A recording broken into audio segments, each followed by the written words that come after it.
The god of the underworld, Hades, simply forced Wonder Woman to strip off all her armor, piece by piece, weapon by weapon, until only the true Wonder Woman remained. I'm Andrew, the Geek Master, and in today's video, we're going to dive into everything that went down in issue number 6 of Absolute Wonder Woman. To not miss stories like this one, hit that subscribe button, turn on the notification bell, and let's get started. The previous chapter ended with a giant blue hand pulling Wonder Woman down to some unknown place. And here it's revealed that she's in the Underworld, in the throne room of Hades. Yes, the god of the Underworld immediately orders her to kneel before him and is surprised that Diana managed to escape the Underworld, so much so that he's eager to discuss how she managed to do it. But first, he tells the princess to disarm herself, since practically everything she wears is a weapon.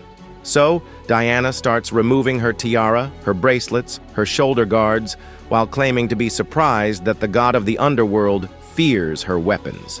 But Hades isn't falling for her provocations and tells her to speed things up, leaving Diana with only her undergarments and boots. However, Hades still senses magic in Wonder Woman's enchanted bag and demands that she empty it. Indeed, Diana begins pulling out each of her powerful weapons, like the Athena blade, and 3 different powerful lassos, some of which we already know. Hades grows curious about the red lasso, but when his servant touches it, it bursts into flames instantly, because only Diana can hold the nemesis lasso. Hades continues to be very interested in the nemesis lasso and doesn't understand why Wonder Woman would need such a weapon. Diana responds that she lives in hell, and when you live in a place that tries to kill you constantly, weapons become natural. Standing up from his throne, Hades asks what the lasso is made of. Diana then explains that since she was a child, her mother sent her to collect things around the island, like weeds, a feather from a firebird, or ancient bones from the depths of the wild ocean. But there was one time when she sent Diana to see Prometheus, and that's when we get a flashback showing how Diana got her lasso. Sometime before, Diana, now an adult, climbed Mount Prometheus, located at the border between myth and reality. The mountain is named after the Titan because when you chain a Titan to a mountain and torture him for eternity, it becomes his mountain. Yes, as soon as Diana reaches the top, we see this beautiful image of her meeting the chained Titan. Diana, with compassion, begged for the blessings of the goddesses of justice, Themis and Dike, offering her blood as payment.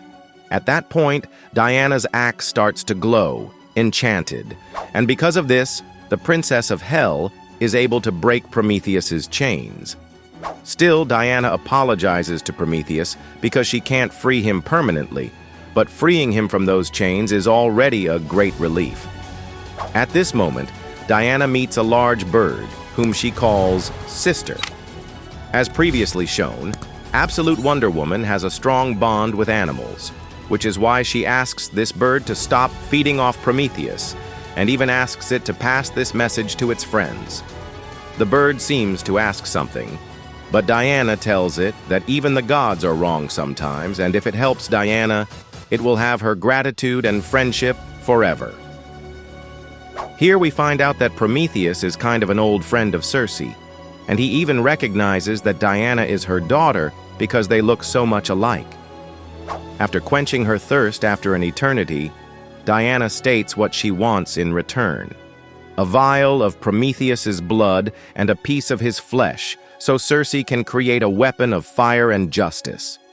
Diana assures him that this weapon will only be used to protect humanity against monsters and even gods, if it comes to that. And indeed, Prometheus extends his hand so Diana can cut off his giant finger with an axe to get his blood and flesh.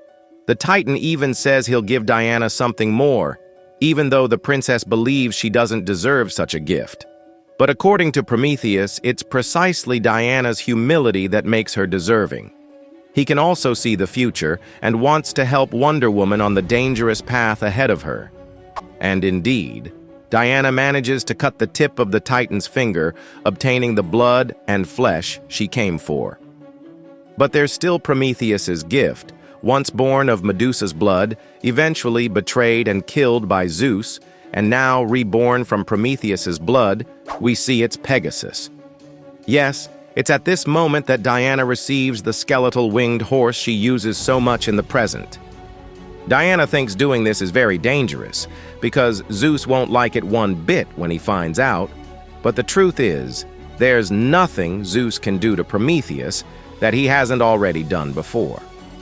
With that, Diana leaves, riding Pegasus, feeling she'd always be in debt to Prometheus, but also knowing that sometimes the gods remind you of your true potential.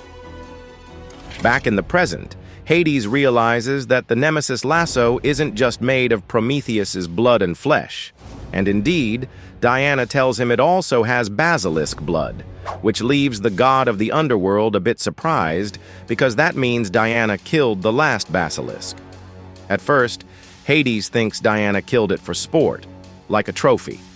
However, the real reason Diana took the creature's life is that Zeus, apparently upset that Diana was still alive, sent the basilisk to kill her. It regularly appeared on the wild island trying to complete its mission. So we get another flashback showing how Diana annihilated the creature. First, Diana descended to the basilisk's lair and waited until the moment it lowered its head to sleep. The legend says the basilisk's gaze is deadly. Seeing its eyes means certain death, and the creature opened its eyes when it sensed Diana nearby.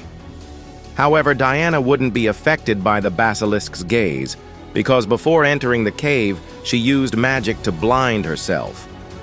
In a way, being unable to see wasn't a weakness, and the basilisk still had many weaknesses to exploit. A basilisk is highly sensitive to certain smells, and a witch who can blind herself is more than capable of manipulating a smell to enhance it 10,000 times. Yes, Diana used a magic-enhanced odor bomb that would send even the most sensitive of creatures into a frenzy. Of course, Diana also removed her own sense of smell before entering the cave, and after that, it wasn't hard to take advantage of the basilisk's careless movements to simply decapitate it with a single strike of her axe. Back in the present, in Hades' throne room, the god of the underworld doesn't seem very impressed and actually doesn't believe Diana managed to do the things she says she did. So, Hades is going to issue a real challenge. It's revealed that he captured Circe and is keeping her chained above his throne. The god of the underworld emphasizes that we all have weaknesses, and discovering that Circe is Wonder Woman's weakness wasn't too hard to figure out. And that's how Diana took off her armor, but not her dignity. Hades himself, who showed a certain fear of Wonder Woman, now understands that the true weapon of Wonder Woman was never her sword, nor her lassos, but rather herself. Now we'll have to wait for the next issue to see how Diana will face the challenge of the god of the underworld and save her mother. If you liked this, hit that like button, subscribe, and turn on the notification bell so you don't miss the next chapters. Thanks a lot for watching, and see you in the next adventure.